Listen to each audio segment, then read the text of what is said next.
एक सुबह शहर के एसीपी काव्या सिंह अपनी दादी लक्ष्मी देवी के साथ मंदिर की ओर जा रही थीं।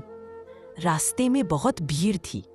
काव्या जैसे ही सड़क पार करने लगी, उसकी नज़र दूसरी तरफ बैठे एक बुजुर्ग आदमी पर पड़ी जो एक टूटे फूटे रेहड़ी पर मोमबत्तियां बेच रहा था। काव्या अचानक रुक गई। उसके कदम जम से गए। वो धीरे से बोली, दादी उधर देखिए वो आदमी, क्या ये मेरे पापा अर्जुन सिंह नहीं है? लक्ष्मी देवी घबरा गई और तुरंत बोली, नहीं काव्या, पागल मत बन।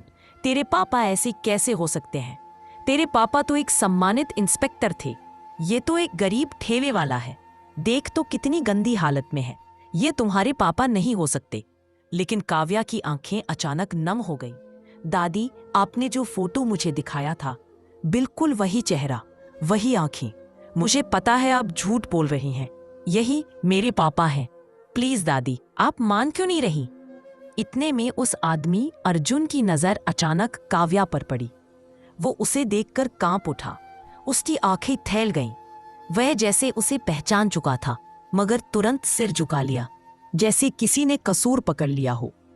काव्या की आंखों में वही पर साफ था कि यही उसके पापा है, लेकिन दादी ने उसका हाथ कसकर पकड़ लिया। चल चल यहाँ से चल, ये तेरे पापा नहीं। काव्या ने हाथ छुड़ाने की कोशिश की, लेकिन दादी जबरदस्ती उसे वहां से खींच कर ले गई। घर पहुंचते ही काव्या रोते हुए बोली, दादी आप झूठ क्यों बोल रही हैं? वो मेरे पापा थे। आपने कभी बताया क्यों नहीं कि वो ऐसे हालत में हैं? मैं एक एसीपी हूँ और मेरे पापा सड़क पर मोमबत्तियां बेच रहे हैं। मैं ये कैसे सह लूं? लक्ष्मी देवी गुस्से में बोली, काव्या अगर तूने उस आदमी को घर लाया ना, तो याद रखना मैं तेरे साथ नहीं रहूंगी। अब फैसला तेरे हाथ में है, या मैं या वो आदमी। काव्या को कुछ समझ नहीं आया कि आखिर दादी इतनी नफरत क्यों करती हैं। उसने रात भर सोचा, आखिर ऐसा क्या हुआ कि दादी अपने ही बेटे का चेहरा भी नहीं देखना चाहती? क्या पापा इतने बुरे थे या कोई और बात छुपाई जा रही है? अगली ही दिन काव्या चुपके से अकेले उस जगह पहुंची। पापा वहीं बैठे थे, रेहड़ी पर मोमबत्तियां सजा रहे थे। काव्या सामने खड़ी हो गई और बोली, आपका नाम? अर्जुन ने धीरे से कहा, अर्जुन। आपके परिवार में कौन है? अर्जुन बोला, कोई नहीं, अकेला हूं, मेरा कोई नहीं है। ये सुनते ही काव्या की आंखों में आंसू आ गए। वह बोली, क्या आप मुझे नहीं पहचानते?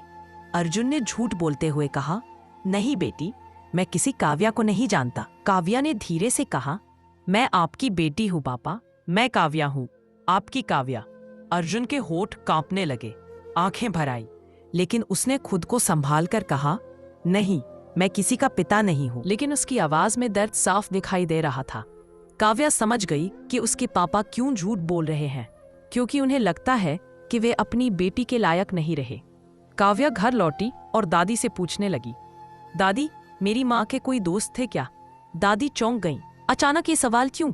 काव्या बोली, बस ऐसे ही, सोचा कोई होगा जो सच्चाई जानता हो। अगले दिन काव्या ने दादी की पुरानी सहेली शांति आंटी को ढूंढ निकाला और उनके घर पहुंच गई। काव्या ने उनसे पूछा, आंटी मेरे पापा ऐसे क्यों हो गए? दादी उन्हें इतना नफरत क्यों करती हैं? शांति आंटी ने लंबी सांस लेते हुए कहा, तुम्हारे पापा बुरे इंसान नहीं थे काव्या, उन्हें किस्मत ने बर्बाद किया। तुम्हारे पापा पर गलत केस लगाया गया था, घूसखोरी का, जबकि वह बेगुनाह थे। लेकिन तुम्हारी मां इस गंदी दुनिया से डर गई, घर छोड़कर चली गई। तुम्हारी मां की मौत के बाद तुम्हारी दादी ने सोचा कि तेरे पापा ही सबकी जड़ है, बस वही से रिश्ते टूटते गए। काव्या रोते हुए बोली, आंटी मुझे अपने पापा को घर लाना है, क्या आप मेरी मदद करेंगी? आंटी बोली, चल बेटा, अभी चलते हैं। दोनों मिलकर अर्जुन के पास पहुंचे। काव्या रोते हुए बोली, पापा आपको घर चलना होगा, मैं आपको इस हालत में नहीं देख सकती। अर्जुन बोले, नहीं बेटा, मैं तेरे घर नहीं आ सकता। तेरी दादी मुझे नहीं देखना चाहती, लेकिन माँ ने बुलाया है। काव्या झुक बोल गई, पर वो मजबूर थी। ये सुनकर अर्जुन थोड़ी हिम्मत जुटा पाए। वह उनके साथ घर चल दिए। जैसे ही दादी ने दरवाजा खोला और अर्जुन को देखा, वह आग बबूला हो गई। काव्या, मैंने मना किया था, इसे घर में क्यों लाई? अर्जुन ने सिर झुका लिया और जाने लगे, लेकिन काव्या ने उन्हें रोक लिया। पापा कहीं नहीं जाएंगे, ये मेरा घर भी है, आप दोनों की लड़ाई खत्म होगी आज। शांति आंटी बोली, लक्ष्मी तूने अपने बेटे को गलत समझा, वो बेगुनाह था, उसे फंसाया गया था। काव्या रोते हुए बोली, दादी अब तो माफ कर दीजिए, मैंने बचपन से पापा को तरसा है, कृपया उन्हें अपनाइए। दादी की आंखें भर आई। उन्होंने कांपते हाथों से अर्जुन का हाथ पकड़ा। रमेश, जो वर्षों से टूट चुका था, रोते हुए दादी के गले लग गया। काव्या मुस्कुरा उठी। इसने वर्षों बाद अपना बिखरा परिवार पूरा पा लिया।